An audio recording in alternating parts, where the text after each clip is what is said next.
Deuxième test qui ressemble quasiment trait pour trait à ce qu'on vient de faire à l'instant. On va proposer un test rouge-vert au sujet. Donc c'est un test coupé en deux. Il va y avoir des écritures noires dessus.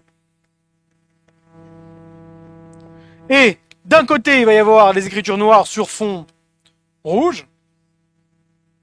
Et de l'autre côté, il va y avoir les mêmes caractères noirs sur fond vert.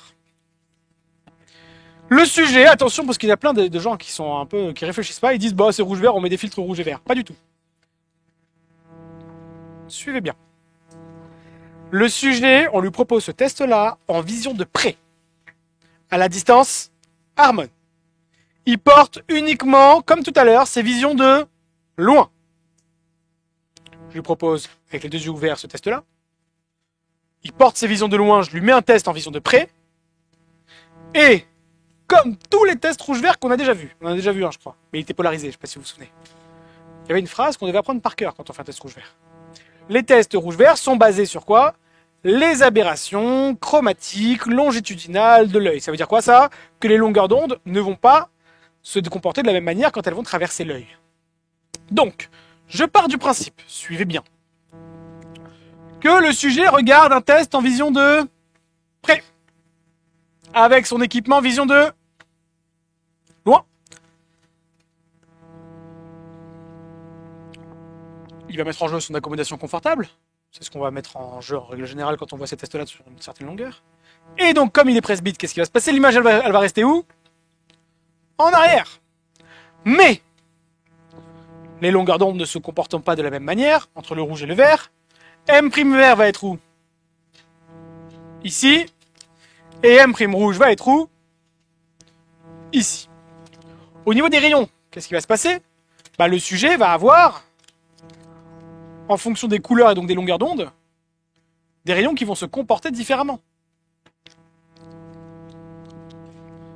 Et donc il va y avoir des tâches de diffusion en fonction des couleurs qui vont être différentes. PS M' rouge. Ah oui, bah, il faut vous demander le schéma. Et donc vous allez devoir dire, parce qu'ils vont vous poser la question, une fois que vous aurez répondu à la question, parce que la première question qu'ils vont vous dire, c'est pas donnez-moi le CCF parce qu'ils portent pas de CCF. Mais du même principe, c'est sur quoi est basé le test rouge-vert. Tout à l'heure, le CCF c'était basé sur un astigmatisme qu'on avait créé finalement. Là, ça va être basé sur les aberrations chromatiques longitudinales de l'œil.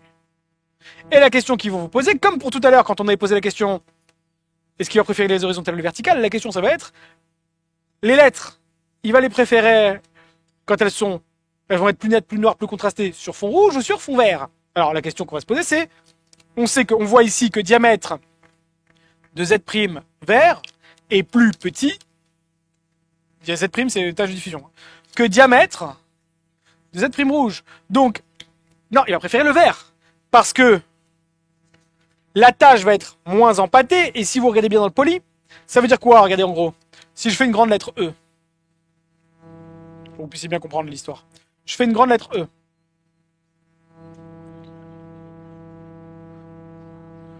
Bah, dans le fond rouge, qu'est-ce qui va se passer? Bah, comme les taches vont être très fortes, alors tout autour c'est du rouge, mais dans la lettre c'est du noir.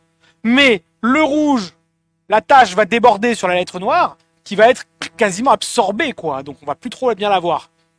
Alors que dans les diamètres de Z' vert qui vont être beaucoup plus petits, alors ça va être moins net aussi, mais en tout cas, enfin, ça va toujours pas être net, il va toujours une petite tache, mais c'est moins flou. Vous voyez, c'est plus reconnaissable. Donc il va préférer les caractères sur fond vert. Et qu'est-ce qu'on va faire comme manipulation? Tout comme tout à l'heure pour le CCF, on va rajouter quoi? Des verts positifs, jusqu'à obtenir quoi? L'égalité entre le rouge et le vert. Alors on va aller un peu plus loin normalement, on va rajouter des verts positifs jusqu'à obtenir une préférence sur le rouge, donc une inversion. Et ensuite on va enlever la dernière valeur pour réobtenir une égalité entre le rouge et le vert. J'attire juste votre attention sur un truc. Ce test-là peut aussi être fait dans les examens préalables. Et donc, le sujet aux examens préalables, rappelez-vous, il porte ses compensations habituelles. S'il porte des prog, il porte des prog. Donc, il porte une VP à ce moment-là. Ou des bifocaux. Et il porte quelque chose en vision de près. Il est compensé en vision de près. Donc, ce test-là, dans les examens préalables, il peut varier en 3 réponses possibles. Ou bien la VP du sujet, elle est bonne. Et donc là, il vous dira quoi? Bah, j'ai pas de préférence entre le rouge et le vert. Dans un test des examens préalables, s'il vous dit rouge égale vert, l'addition, enfin la VP qui porte est bonne. On est d'accord? Si par contre il vous dit je préfère les caractères sur fond vert, ça veut dire que sa VP n'est pas assez forte. Le bloc est resté en arrière. S'il vous dit quoi? Je préfère les caractères sur fond rouge, c'est que le bloc est en avant et donc que la VP est trop forte. D'accord? Donc dans les examens préalables, ce test peut arriver. Et en fonction de la réponse du sujet, on peut commencer déjà à émettre une hypothèse sur sa VP. Est-elle trop faible ou trop forte? Bien évidemment, faites très attention, on le verra dans les sujets, et en examen de vue quand on les fera bientôt là. Il faut faire très attention au vocabulaire. La VP et l'addition, c'est pas la même chose. La VP, c'est la puissance quand vous portez des progs, par exemple. La VP, c'est la puissance globale en bas du verre. L'addition, c'est la différence entre la puissance en haut et la puissance en bas. Donc entre la VL et la VP. Donc faites attention entre VP et addition. Ça se ressemble énormément, c'est lié les deux, hein, mais c'est pas la même chose. Et donc, on parlera plutôt de VP plutôt que d'addition à ce moment-là. On verra plus tard pourquoi. C'est que la VP est trop faible. S'il y a une préférence sur le rouge, VP trop forte. S'il n'y a pas de préférence entre le rouge et le vert, VP parfaite. Comment ça? Non, là, quand on fait ce test à la fin de l'examen de vue, c'est pas la même configuration que quand on le fait au tout début. Là, quand on le fait à la fin de l'examen de vue, le sujet ne porte pas encore sa VP, il porte uniquement sa VL. Donc on a obligatoirement le sujet qui va vous dire je préfère les caractères sur fond vert. Oui, tout le temps. Oui, bah on le fait pas pour n'importe qui ce test-là. On le fait pour les presbytes. J'ai commencé mon introduction en disant tous ces tests-là sont pour les presbytes.